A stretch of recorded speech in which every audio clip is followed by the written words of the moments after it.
All right, guys, welcome back to another video here. This is Zia, ZYUH here, artist, performer, musician, wannabe actor. We're going to be continuing the series here. Of course, I am in my car again. Different location, actually. We're actually, where are we? We're on First Street in my city. First Street in like a corner. I'm actually right next to a bar I frequently visit, to where I read and study and do homework and drink. But here is part number 2. If you've been following along with the series here, this is still episode 1, but this is going to be part 2 here. I do have my new notes, which is my tablet, which is awesome. I'm not using paper anymore. I'm new school, not old school anymore. But if you've been keeping up with these videos, I know I said keeping up with these videos. This is only the second video, but this is in response to my previous like 6 videos I put up last year, indicating different philosophical ideals and mantras and such. And so without speaking too much about it in this video, because I said everything I needed to say in the last video, this is just basically I took all those videos down just so I can rewrite everything, retype everything, and just conceptualize it in a newer mind. As it's been a year since receiving the knowledge, I've actually put the knowledge into practice, and I'm acting it out is what I'm doing. So not only do we need to think of things and just and vocalize it, but we actually have to act upon it. Otherwise, we're just, all talkers. We're just all talk at the end of the day. So if we're thinking about things on how to invest our money, if we're thinking about things on how to invest our time, I'm sorry, how to prioritize your relationships, if we're thinking about these things, then vocalize it. Vocalizing would be your next step. And then the third step, the final step, would be acting upon it, right? And you don't necessarily need to vocalize certain things, and we'll get into more detail about what that means later, in the sense, I can talk about now, in the sense that if you have a goal in mind, there's no reason to speak about it unless you're getting advice or some kind of push at the end of the day. But if you're just speaking about your goals, if you're just saying what you want to achieve, that's going to get, tiresome at the end of the day. That's going to be redundant at the end of the day. People on the outside are going to want to see you actually achieve those things. And if you're not achieving those things, then again, at the end of the day, you're just talk. So with that being said, this is episode 1, still part 2 from the Philosophies for Life playlist that I'm creating right now. And within that playlist, I might take some videos out to incorporate a new playlist, as like these videos here will help you gain happiness. These videos in this playlist, they'll help you financially. And then let's say, for example, third one, these videos in this playlist will help you in a romantic, maybe in a relationship, more social aspect. And then maybe a fourth example, career thing, like how do you get your career going? How do you establish some kind of routine in your day or in your life, basically, that helps you attend to those goals or to attune to them. So this is going to be part 2 of episode 1 of How to Be Happy and Successful by Marcus Aurelius, his meditation books. So in the first video, I spoke a lot about a lot of different things on just how to ship up and shape up and show up as a person with confidence, a person with power, a person with knowing, a person who says to themselves, I'm allowed to take up space, but not in an overconfident way, an overbearing, obnoxious way, but just enough to where you stand tall and true to your opinions, and you stand tall and true to what you think is right and what you believe in. Now, this is going, so just to touch up on the last video, We were talking about how to seek, and how to seek to build your own character. What is it in you that makes you you, right? Your hobbies, your interests, your passions, and your desires. And how do your parents and grandparents instill their interests and desires into your life? And how would you compare them, right? And how do you juggle that aspect of life? How do you continue life knowing that you have to perform a certain way for other people, but also perform a certain way to where you justify your own life? And how do you break those chains? How do you break those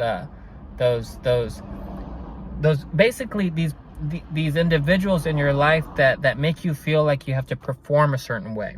How do you let them go, in a sense?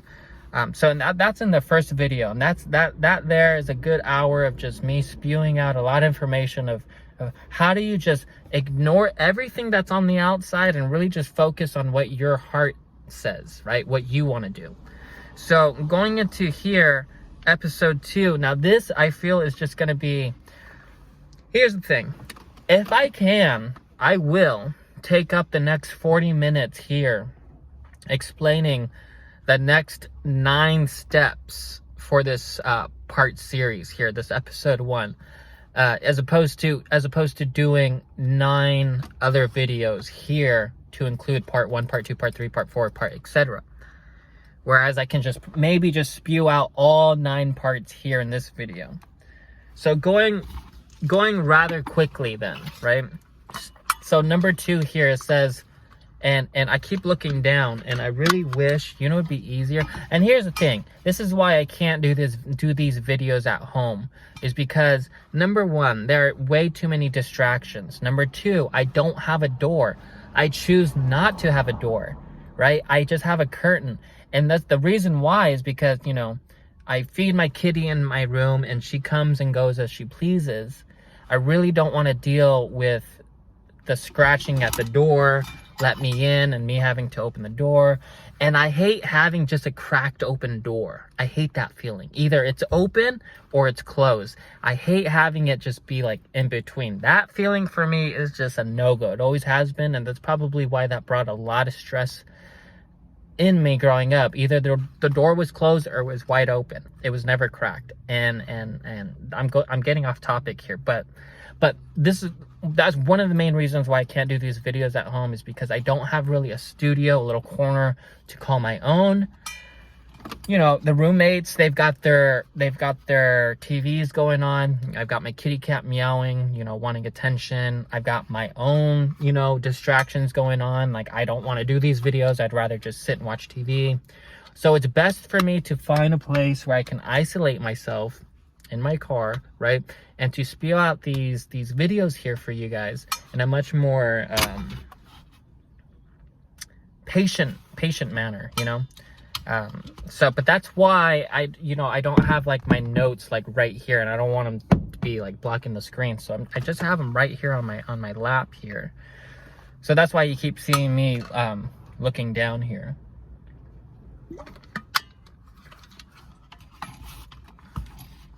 So going into it here, part 2 of this episode 1 here, how to be successful and how to be happy here, by Marcus Aurelius, his meditation book.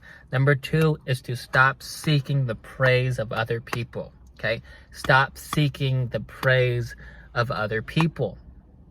Okay, Aurelius says it doesn't matter how good a life you've led. Okay, there'll still be people standing around the bed who will welcome the sad event. Right? Read that again here. It doesn't matter how good of a life you've led. Okay, there will still be people standing around the bed who will welcome the sad event. Okay, and now you can conceptualize it. Right? You can think about this. You can go over all the ideas in your head right now. But essentially what it's saying is that it doesn't really matter what kind of life you've experienced, or the kind of life you shared, or the kind of service you implemented into your life. It doesn't matter. There's still going to be people surrounding your deathbed, pointing a finger and saying, ha ha, you're dead. Essentially is what he's saying here, is there's still going to be people at the end of the day, at the end of the road, at the end of your life. There are still going to be, no matter how well you service them, no matter how nice and kind you were to them, there will still be people at the end of the day on your deathbed pointing a finger and saying, good riddance. This person has passed. Now my life can begin. Think about that. Think about the stresses that you put on other people because of just your existence.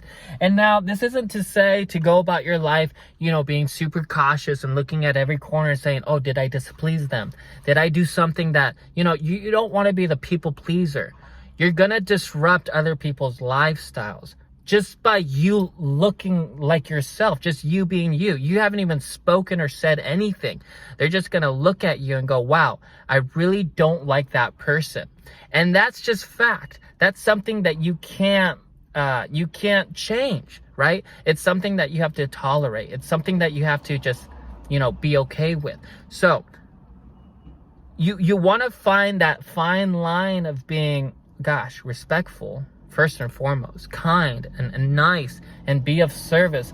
But you don't want to go over the cusp. You don't want to go over the borderline and bend over backwards for people and meet their entire needs. Why? Because you're making their life better. What about you? At the end of the day, you have to think about yourself, right? You have to think about, what are you doing for yourself to better yourself, but also better the lives of other people, and not just bending over backwards for other people.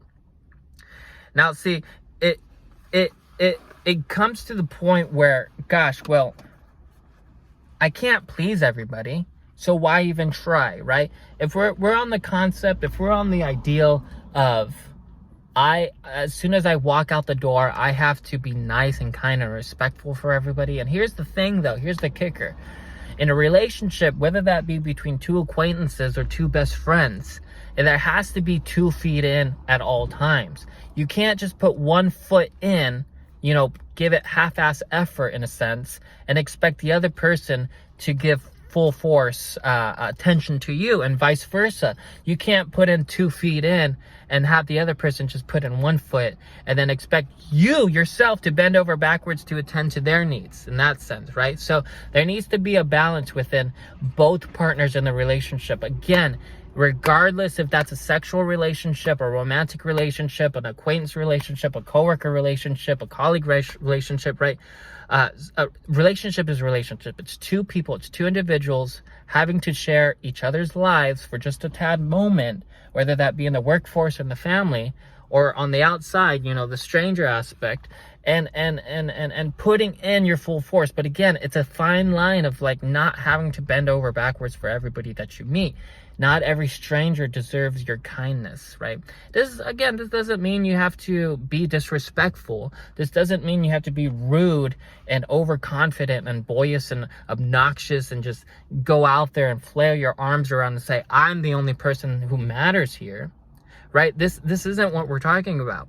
We're talking about finding the fine median, right? If we're talking about the middle part of it all, essentially what we're saying is that we want to be very cautious on who we associate with and who we communicate with, and who are the people in our lives that we're actually devoting our energy to. And are they at the top point of our priority list of people that we actually care for, right? So I mean, just going down here, we realize that there's more than 7 billion people on this planet, and it's going to be the hardest thing in your life to just please every single person that you meet, right? So if in our lives right now, in the 21st century, if our lives are dependent more on how many likes or shares or comments we get about the things that we post on the internet, or about how much recognition we get in real life situations, do people actually respond to me? Do people actually give me eye contact? Do people actually embrace me or want to hold me? Do people actually reach out and want to give me a handshake? And it's gotten to the point where we're basing our relationships and we're basing our authenticity based on our internet experience rather than our real life experience, right? So we're judging each other based on how many followers. And this isn't to say everybody thinks this way. This is the vast majority of young people think this way. People over the age of 40 do not think this way. I'm in my mid 30s and I'm at the cusp of that area of trying not to judge people based, and I've gotten way past that mark because I didn't grow up thinking I'm going to judge this person based on how many people they follow or how popular they are. You know, that's a very, very adolescent, very, very childish way of thinking. And coming from a small town, coming from a small city, you get people in their 20s and 30s still thinking like they do in their high school days. And they never, ever get out of that concept of mode of thinking because it's bred into them. It's within their lifestyle, right? It is what they are, right? That is what they are. And so you get to a point where the individual has to make that decision. Do I want to grow as a person, as an individual, or do I want to stay stagnant in the tar, in the mud, and be like these people who don't challenge themselves, who don't think about these things, right? So we want to get past that adolescent thinking and start looking at people based on who they are and not what they are, right? Not based off their profession, not based off their interests, not based off what they eat, maybe, because that's not necessarily sometimes that's fed into them. Sometimes they fall in line into that profession. Sometimes they're fed into that way of lifestyle. But at the core, that's not who they are. They can become so much more, in a sense. And so we depend on likes and shares, and we depend on this internet lifestyle, right? On the social media, which drains our confidence first and foremost. I know that for sure. As an artist, as a musician, as a person who wants to be in the entertainment world, it's extremely draining knowing that you had to basically sell yourself on the internet, basically put yourself on the internet in order to get recognition. And that's just like my earthly mode is what I call. That's not like my spiritual mode, right? Because that is just what I'm doing while I'm here on earth. Is just that, my artistry and music. Everything above that, you know, my spiritual sense revolves around how I incorporate my art and music, right? So it's an umbrella effect. I know first and foremost for me specifically, you know, God, you know, comes first, and then anything that God gives me, my skill, my talent, my truth, my knowledge, anything, the way I speak, all of that I owe to God.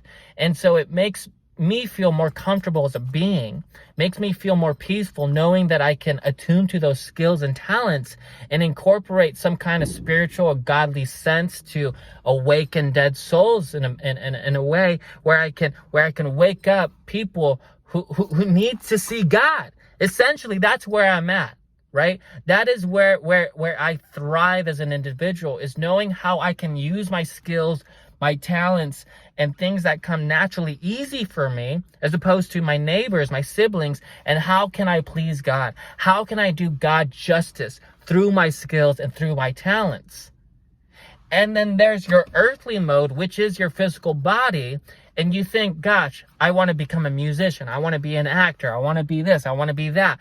But that is just your earthly mode. Okay, sure, that's fine and dandy, but don't go around pleasing everybody, because you're going to be put in a position where you don't want to be, right? You're going to be attending to other people rather than God, right? You want to just remove people out of the equation, stop being a people pleaser, and just have you and God empowers you to move a certain way, and other people should be, if not inspired by you eventually, right? And it's not you going out and saying, follow God, follow God, follow God. No, it's using your profession and using that godlike sense that you have inside of you, that you choose to ignore because you are confused. But once you accept God in your life, you start this fire inside of you, no matter the profession in your earthly mode, whether that be a mailman, whether that be a bartender, whether that be working at the grocery store, you do your act of service through God, whatever that may be. You devote your time in this earthly mode for those bosses, for those managers in this earthly mode, but you know at the end of the day, the person you are serving is God, right? So, if we want to escape the pressures of life, really, is to look at God. Is to look at God and to pray to Him and see how God can help you as an individual and move in this life knowing that you're not necessarily being judged by these people based off your motives and your mannerisms. You're being judged by the devil. You're being judged by people who are succumbed by the devil. Satan, who twists their world into thinking, I have to compare myself to them. That's the kicker.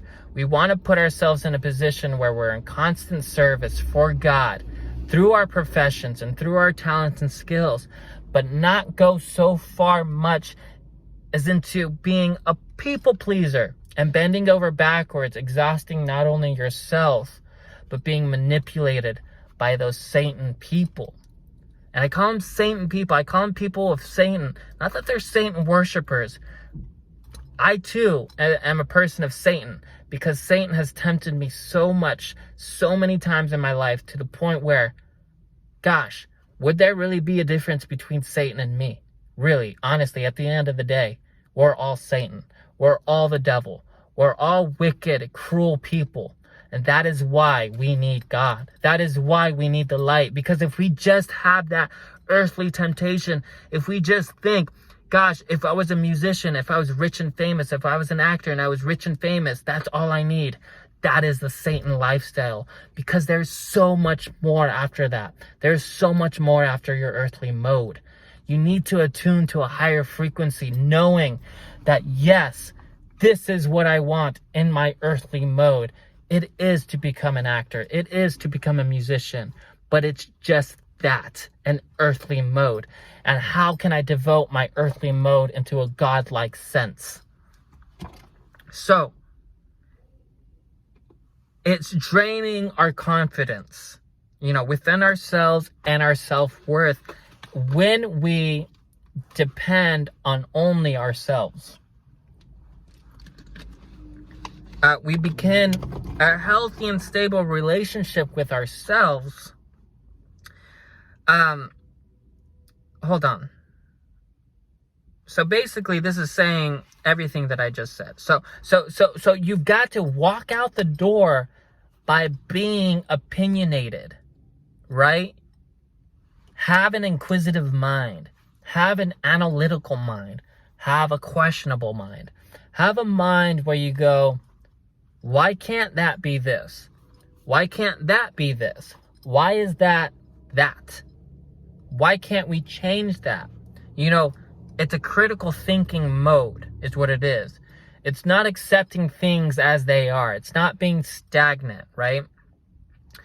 So we want to really learn how to do it our own way with our new ideas, because nobody has thought of that idea except you. Maybe other people have thought about something similar to that idea, but at the root of it, your idea is true to your idea. And if you don't speak about it, let alone act on it, nothing will ever change. So adapt and invite confidence and think little of what others think about you, especially when you're endeavoring into your ideals, your mantras, your passions, or desires. You really want to implement a lifestyle where you say, I've got the horse blinders on and I'm working the way I want to. And when I take them off, I want to see people operating the same way. And if they're all looking at me and judging me and going, I don't like you because of the way you perform, then that's on them. That has nothing to do with what you're doing with your life. They're just giving you attention. And you as an individual have to be okay with getting attention, especially if you're operating in a different way than the vast majority of people. So you've got to learn how to do it your own way. Everyone is concerned about themselves at the end of the day. So when reality, in actuality, people are really just comparing themselves to you as opposed to judging you, right? Or saying, they're not really saying, oh, I don't like that person. In actuality, I think most of all, in most cases, they're saying, why am I not doing that? Should I be doing that? Should I be working like that? Oh, should I be putting in that much effort? Why am I not putting that much effort? So that's that comparison. That's where the comparison goes and says, that person is roughly around the same age as me and they look different than me. Should I be looking like them? Should I be acting like them? Well, that's self-harm at its finest, you know? So we don't want to compare ourselves. And you really just, at the end of the day, we're more concerned about our lives than other people's lives. But when we walk out the door, we think that other people are more concerned about our lives than their own life. And that's a weird freaking irony to live in. And that's how a lot of people associate and live and communicate with each other. And they don't actually see the person and who they are. They compare themselves to that person while they're talking to them, which is no way to have a conversation at all. So it's a very good thing that most people care very, very little about you, right? Do it because no one has never done it like you before, because no one can be you, right? Nobody can do the things that you do. So just do them yourself and you'll make the world maybe not better, but just different. And in life, things don't need to get better in life. Things get better after life. Things don't get better in life. Maybe there's hiccups in life where you're like, oh gosh, life is actually better than it was. But it's going to go back to how it was eventually. And we really have to learn how to live in that frequency of patience, of peace on earth, because that's what you get after death, is peace. And that's what we're all striving for, is peace after death. And so if we want to look for peace after death, we really want to try to find it here while we're living in our five senses. I don't know what senses we get after death, if we get any, but I do believe that our life will be different. Our consciousness will be different, not better, but different than our earthly mode here as it is today. And I truly do believe we take our remembrance, we take our memories with us after death. So it's really how we attune to this life. Really, it's how we associate ourselves in this life. And can we feel the vibration of peace in this life? And if we can find the vibration of being in a peaceful mode, then there's no reason why we can't find it after death, right? If we had peace before death and we can find peace during or while being alive, then the probability, if we're talking statistically, if we're thinking just our knowledge just based off facts and math and science, there's going to be peace after death if we know what peace is now and if we had peace before, right? I feel like that's the trick. I think that's what it is. I think that's what at the end of the day, at the end of the day, it's all about finding peace and looking for peace within you. So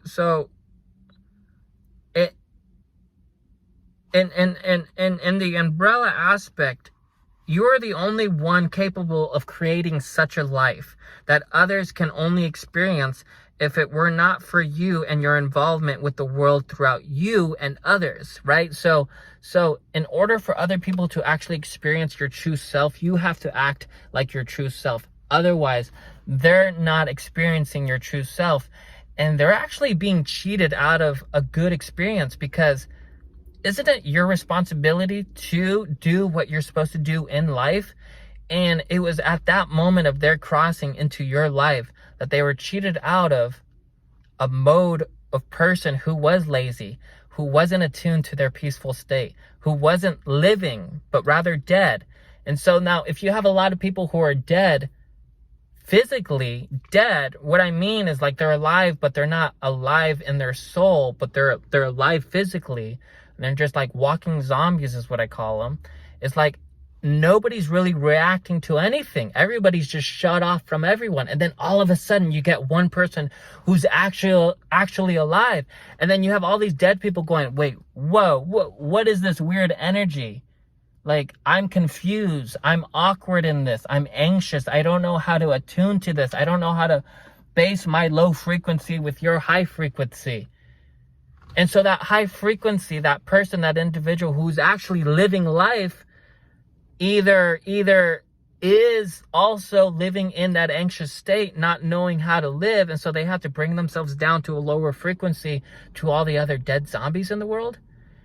That is the hard part in life, is like when you surround yourself, or when you're surrounded with a bunch of dead zombies, it's really hard for the individual to expand and spread their wings and look for like-minded people who do think like them, in a sense.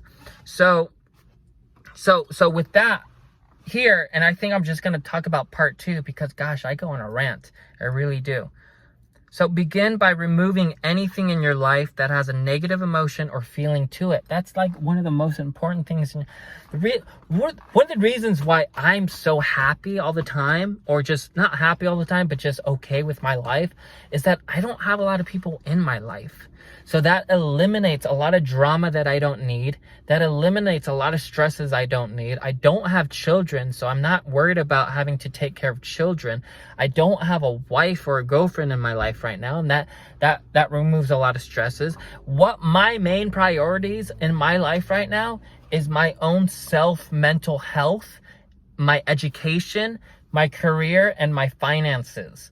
And then I think about a sweetie in my life. And then I think about, like, how can I bring children into this life? Because right now, in this mode of living, in this time of this economy, a lot of people say, oh, I don't want to bring in children because the economy really, truly does suck. We're living in a World War III right now. We have no idea if we're going to be freaking bombed tomorrow, kind of thing.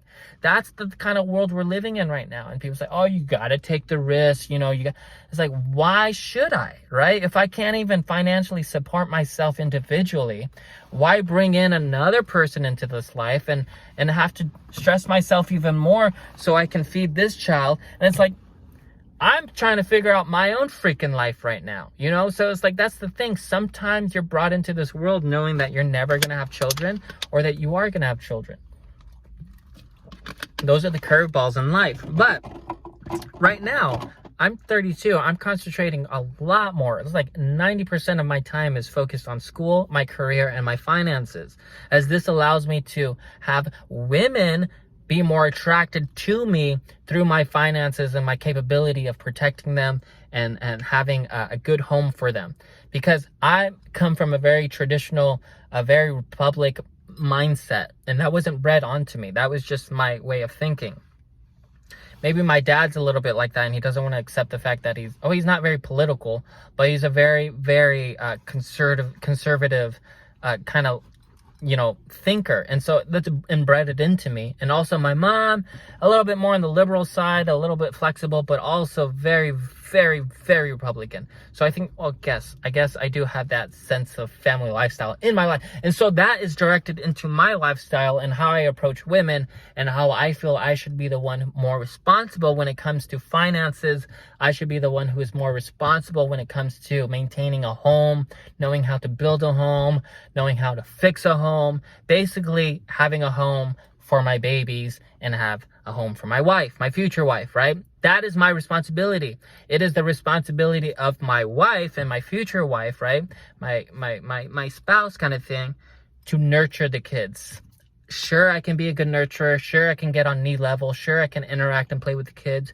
But at the end of the day, I want my children, my future children, to have a more of a different kind of love towards their mother and a different kind of love towards their father, right? And that's extremely difficult in a family. That's extremely difficult. But if you instill those practices, and if you vocalize them, and if you embrace your children. If you're a man and you have children, embrace them and hug them and tell them that you love them, because that is one of the hardest things the child needs to learn and understand, is that I get love and embracement from my mother, but I also get it from my father too. But my father instills other practices and skills and talents that my mother doesn't do. They're getting it from both sides.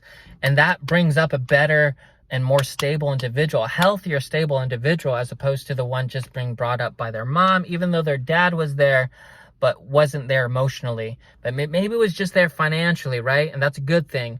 But the child, whether that child being a boy or a girl, right, needs that opposite sex not attraction, but like love from both mom and pop, basically. regardless of the child's sex. They need that different kind of love from both sides, being, the mom and dad in a sense. And so that brings up a healthier, stable individual, as opposed to the one just being brought up by a single mom or a single dad, not being able to provide all the things that the child needs to become, again, a stable and healthy individual in life. But in life, again, you get curveballs and this and that and all these things, and it's really hard for the individual to kind of just say, you know what, at the end of the day, it's not because of mom and dad, it's not because of grandma and grandpa, it's not because of my guidance counselors, it's because of me. And it's because of my choices and what I choose to do and how I go about my life. And it took me 32 years to figure out that I need to go back to school, get a career going.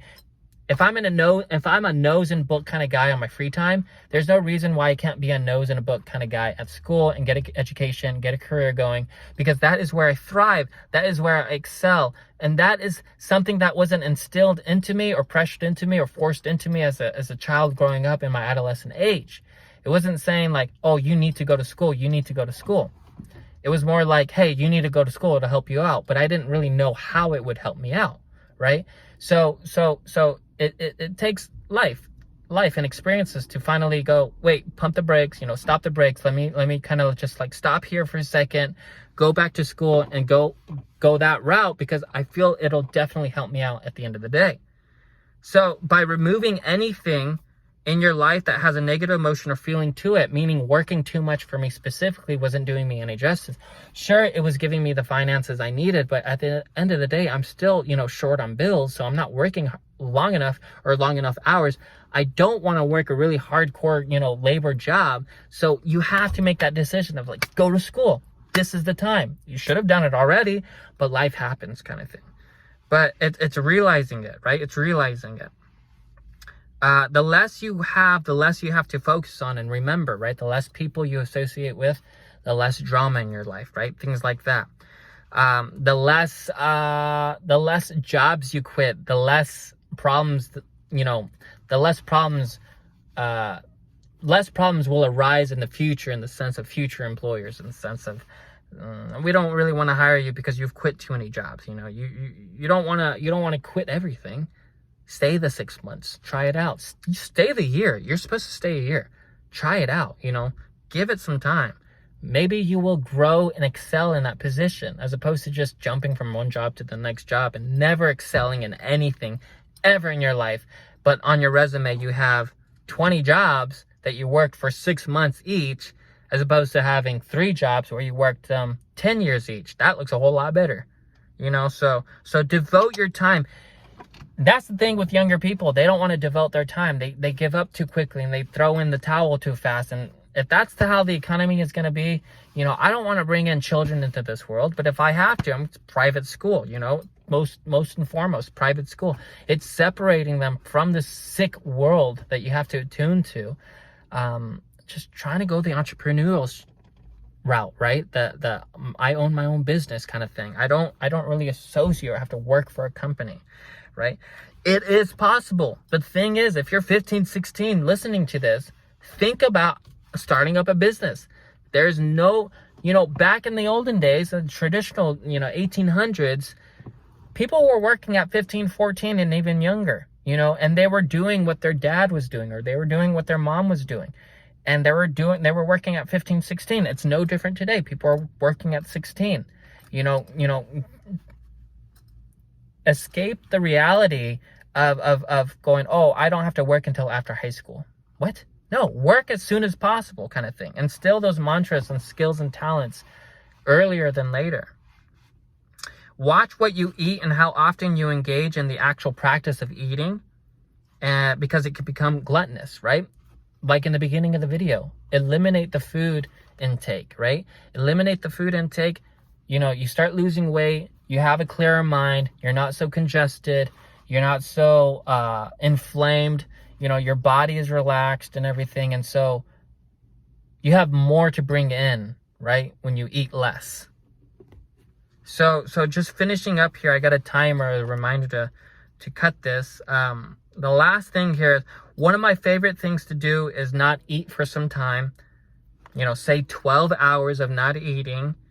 and just let my body digest everything it needs to. Right? So this falls in the line of relationships, right? Being forced into drinking more than you should, being forced into eating more than you should, being kind of like manipulated into a lifestyle that you don't really necessarily attune to, you don't really gravitate towards, or you don't really want to accept.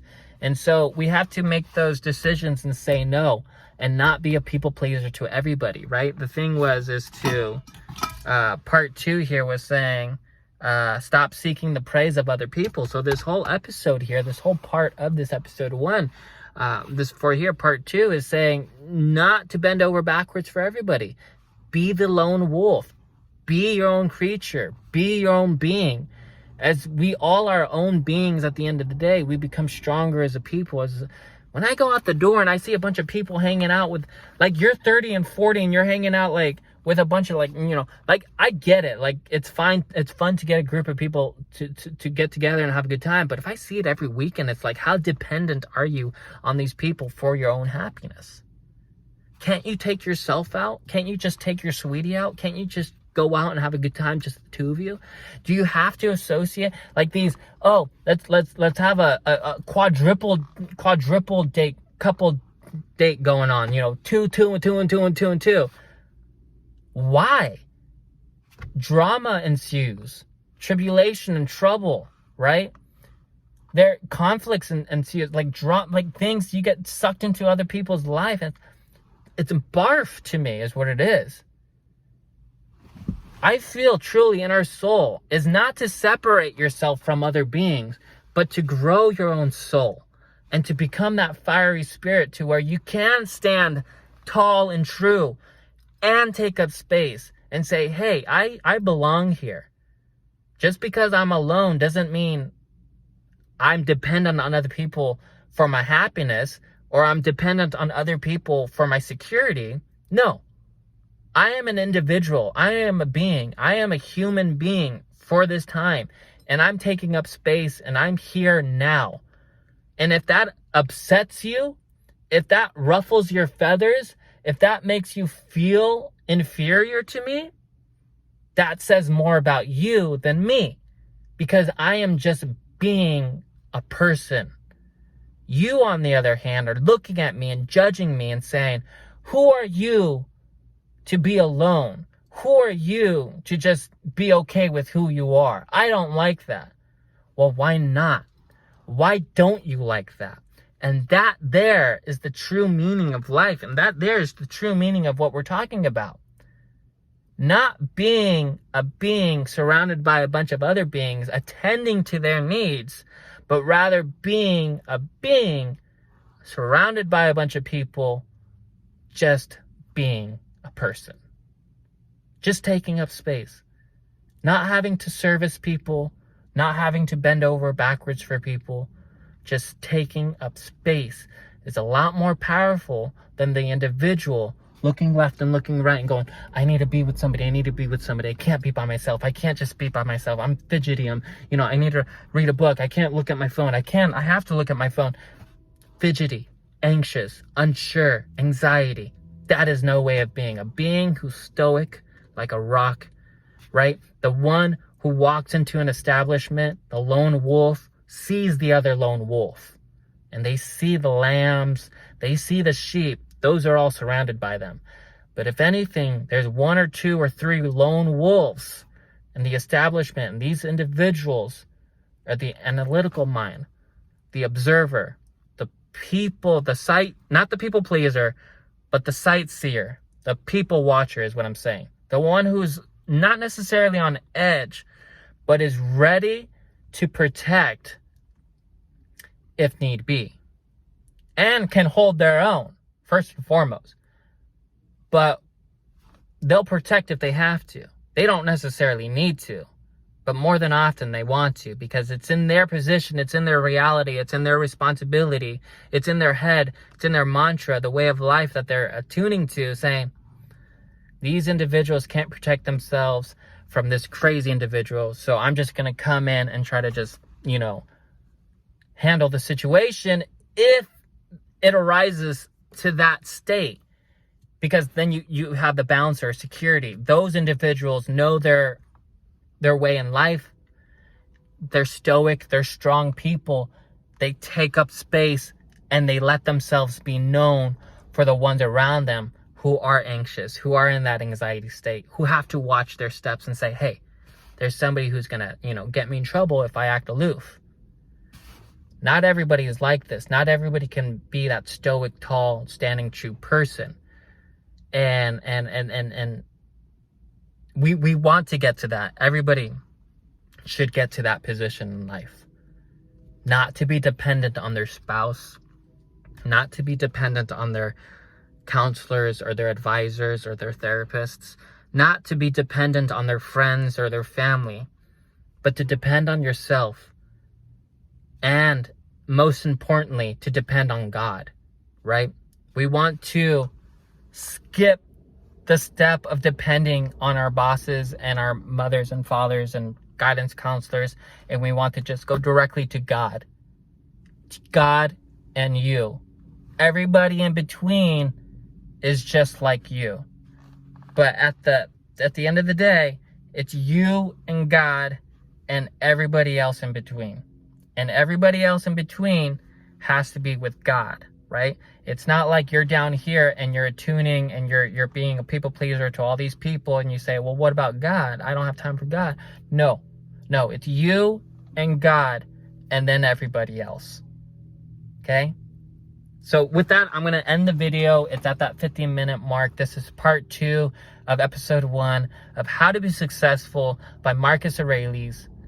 Meditation book, How to Be Successful and How to Be Successful, How to Be Happy and How to Be Successful by Marcus Aurelius meditation book. Now these, again, and I have to give credit to Philosophies for Life, and I will put it in the description box so that way you can get that 10-minute video.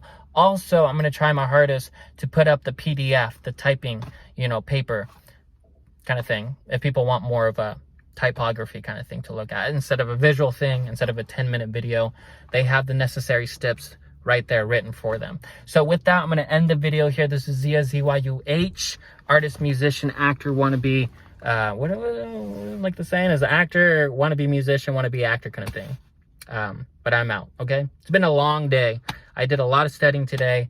I'm like burnt out. I'm ready to just cut this video, go home, eat some food, spend time with my kitty cat, and then probably do some homework. All right, so see you later.